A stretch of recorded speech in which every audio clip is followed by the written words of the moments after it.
تعرف باسم حضرتك في البدايه؟ حامد محمد شاهين، بكالوريوس خدمه اجتماعيه. حضرتك احد سائقي الميكروباص اللي النهارده معترضين. نعم. عايز اعرف وجه الاعتراض. وجه الاعتراض ان مشروع النقل الداخلي بيتواجد فيه 14 عربيه موجودين، نزلوا منهم 6 عربيات او 7 عربيات يشتغلوا خط الدائر فقط لا غير. يعني هو من المفروض ان هم الخطوط ال7 عربيات ولا ال8 عربيات ولا ال11 عربيه او ال12 عربيه دول يتوزعوا على خطوط بورسعيد كلها. يعني وجه اعتراضكم مش وجودهم؟ لا، مع عدم وجودهم لا. يعني لازم يبقوا متواجدين. تمام. عشان في ناس برضه، في ناس بتقدر تدفع الاجره وفي ناس ما بتقدرش تدفع الاجره.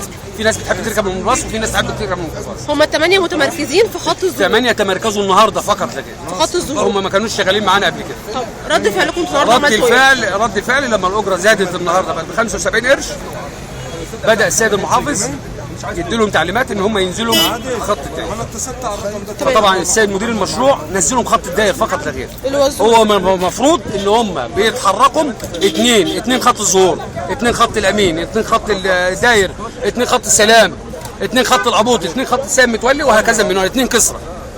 تمام. طيب انتوا النهارده انتوا وقفتوا، حصل توقيف لاحدى الاتوبيسات؟ وقفنا ايه؟ في اتوبيسات وقفت بالفعل ما اشتغلتش؟ اتوبيسات؟ لا، حملهم ومشوا.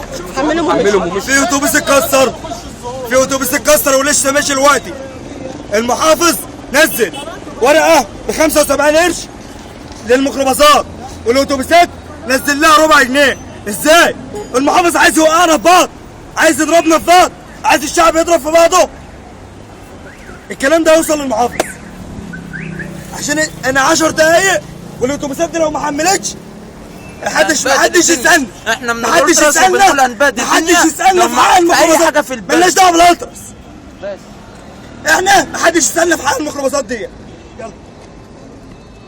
يعني هو خلى الراجل سواق الميكروباص ده يحمل وقال له انت ب 75 قرش، ينزل له ويضربه. عايز الناس تموت بعض، ويعني ب 75 الناس في الربع جنيه ده كله هياخد جنيه.